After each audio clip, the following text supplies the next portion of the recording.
Welcome back to our Master Stress with HeartMath meetup, and today we're going to review a little bit and then take it a step further from the other videos that I have been doing, if you've been watching those. But just to review, we're talking about our hearts. And our heart, we're talking about HRV, heart rate variability. And heart rate variability, again, is between each contraction of the heart, there should be a slightly different time sequence, a variable time sequence called heart rate variability. And the healthier that variability is, actually the more resilience you have physically, mentally, and emotionally. So when we're feeling emotions like, remember last video I showed, if we're feeling anger, it begins to dissipate our presence. And instead of being solid and strong, we begin to get a little weathered, but not by just one emotion, but by things that may build up. Like resentment. Now, if we're angry and if we don't learn how to address that stress in the moment, then resentment can build up. And resentment can also dissipate and begin to change our physiology. Resentment, and then we have, how about discouragement?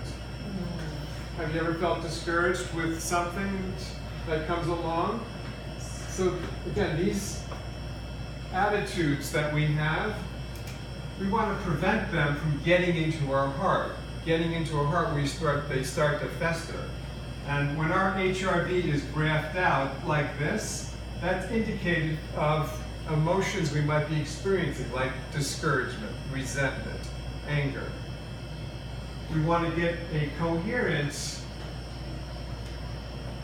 physiology, and when our body's in the HRV-wise in a coherent way, then we're feeling attitudes of, say, thankfulness, appreciation, patience. And lots of times when we're in our lives there, it's the impatience that gets to us. We want things done quicker, or we want to get rid of this discouraging feeling quicker. So again, we've been talking about how we want to recognize when something happens, and neutralize. Now, neutralize it before it gets into our hearts. Remember, the tool of neutralizing is holding your heart or putting your attention on your heart. Focusing your feeling attention there. Sometimes, again, just doing that alone helps to neutralize something and breathing slower and deeper. So let's practice that a little bit.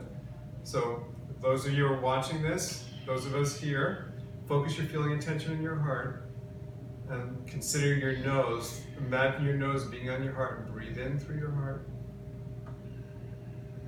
and out through your heart. As you're neutralizing a negative feeling.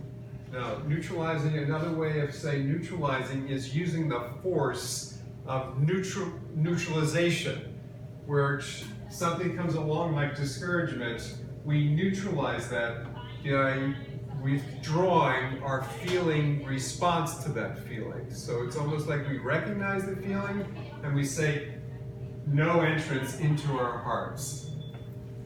And as we hold that attitude, as we hold that stance, breathing from our heart, being neutral to that, then we can have a sense of, again, it leads to having a sense of thankfulness, appreciation, and patience.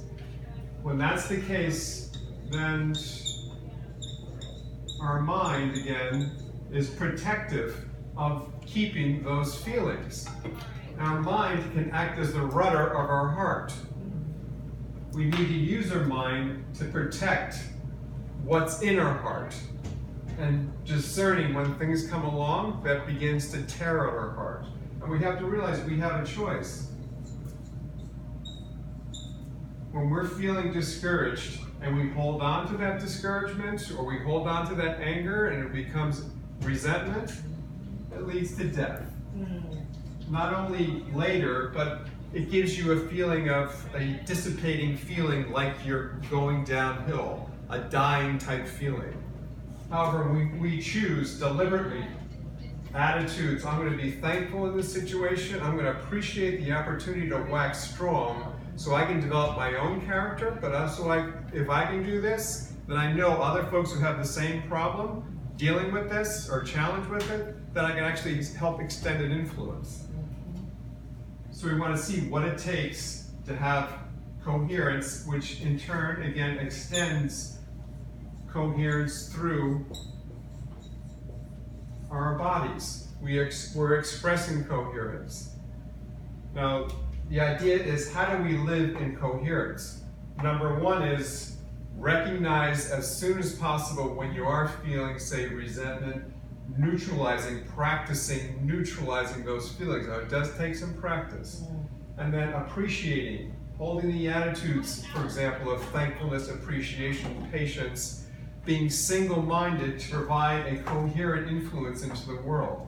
And as we're focused like that, lots of the time, the problem is we're double-minded, like we'll want this, but then we forget that we're here to extend a healthy, coherent influence. The reason why I'm doing these presentations, the reason why I'm speaking on video is to send a message that if more of us were coherent, what do you think would happen to the world? So in light of that, there needs to be a pact.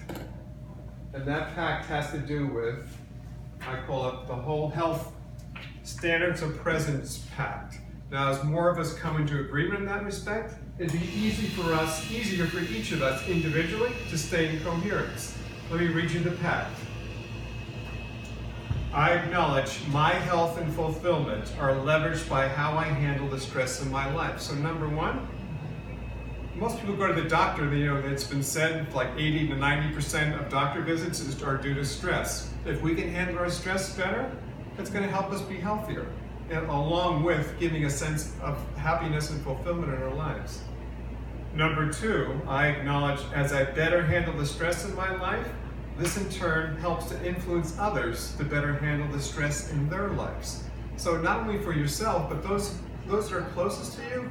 If you're married, if you have a partner, if you have close friends, if you're handling your stresses better, it's going to help extend an influence to help the people that are closest to you to handle the stresses better. Then, as I express a healthy, coherent influence, as we express a healthy, coherent influence into the world, healthy, transformative processes can occur for all humanity, as well as all the earth and beyond. To recognize that not only for the folks closest, not only for ourselves, but if we're extending a healthy, coherent influence, it's going to filter out into the world, which will help assist with all the junk we hear about happening in the news. And just recently with the shooting in El Paso was horrible. But those things don't have to happen, because if more of us were thinking, extending a healthy influence, again, we all live in an electromagnetic field that has an influence on each other. And if we're sound individually and there's more of us doing that, those things will dissipate, and our world will begin to be changed. So today, that's our lesson for today. And we'll continue on in discussing more. So consider these things at home as we consider them here. We'll talk to you later.